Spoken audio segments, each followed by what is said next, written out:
যদি পাপ হয়ে যায় হতাশ হবেন না, পাপ হয়ে গেছে হতাশ হবেন না। ওযু করবেন, জায়নামাজে দাঁড়াবেন, 2 রাকাত নামাজ পড়বেন, ওই পাপের কথা আল্লাহকে বলে ক্ষমা চাইবেন। ইনশাআল্লাহ আল্লাহ পাক আপনার গুনাহকে নেকি দিয়ে পরিবর্তন করে দিবেন ইনশাআল্লাহ। যতবার পাপ হবে ততবার নামাজে দাঁড়াবেন, ততবার ওযু করবেন, ততবার 2 রাকাত নামাজ পড়বেন এবং আল্লাহর কাছে ক্ষমা চাইবেন। ইনশাআল্লাহ আল্লাহ মাফ করে দিবেন। শয়তান আপনাকে হতাশ করতে যাবে, ফ্রাস্ট্রেট করতে যাবে। আরে তুমি অন্যায় করেছো, এত বড় বড় পাপ করেছো, তুমি পর্নোগ্রাফি দেখো, তুমি মেয়ের সাথে জেনা করেছো, তুমি মদ খাও, তুমি এই করো, তুমি কিভাবে আল্লাহর সামনে দাঁড়াবে, কোন মুখ নিয়ে দাঁড়াবে? এগুলো শয়তানের ওয়াসওয়াসা। কার ওয়াসওয়াসা? আল্লাহ পাক ক্ষমা করতে করতে ক্লান্ত হবেন না, আপনি ক্ষমা চাইতে চাইতে ক্লান্ত হয়ে যাবেন ইনশাআল্লাহ। আল্লাহ পাক এমন গফুর রহিম। এক ব্যক্তি 99টা খুন করেছে। কয়টা? 99টা খুন করে এক আলেমের কাছে গিয়ে বলেছে যে আমার কি তওবা হবে? সে বলেছে না, তওবা হবে না। সে বলেছে কি তওবা হবে না। সে আলেম ছিল না, সে আবেদ ছিল। আবেদ মানে ইবাদত করতে বেশি বেশি, খুব বেশি জ্ঞান ছিল না। আমাদের মতো আমরা কিন্তু ইবাদত বেশি করি, জ্ঞান খুব কম। তো সে ছিল আবেদ, সে বলেছে না তওবা হবে না। তো ও বেটারেও কোপ দিয়ে 100টা খুন করে ফেলেছে, 100 ফিলাপ। এবার সে চিন্তা করছে যে আমি কি করব। আরেকজন আলেমের কাছে গিয়ে বলছে আমি 100টা খুন করেছি, তওবা হবে?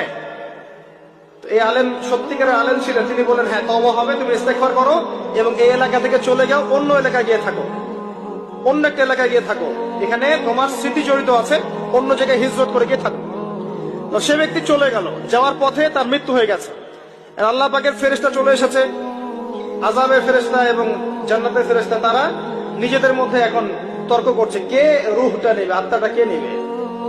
ওই যে রূহ কাকে বলে, সায়েন্সকে জিজ্ঞাসা করেন, সায়েন্সের প্যান্ট খারাপ হয়ে যাবে, রূহ কাকে বলে উত্তর দিতে গিয়ে।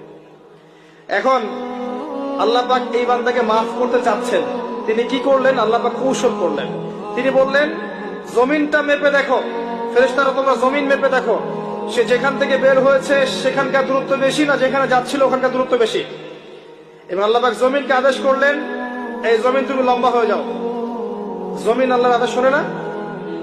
এই পাহাড় আল্লাহর আদেশ শোনে না? শোনে।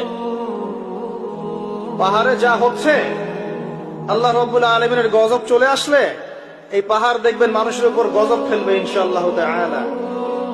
সমুদ্রের কিনারে যা হচ্ছে আমরা দেখে আসলাম যে নগ্নতা অশ্লীলতা চলছে, যখন আল্লাহ পাকের গজব আসবে দেখবেন সমুদ্র ভাসিয়ে দিবে সবাইকে দেখে নিয়ে ইনশাআল্লাহ।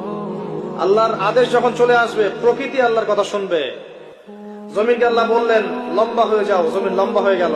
এবার ফেরেশতারা মেপে দেখলো সে যেখানে যাচ্ছিল ওর পরিমাণটা বেশি।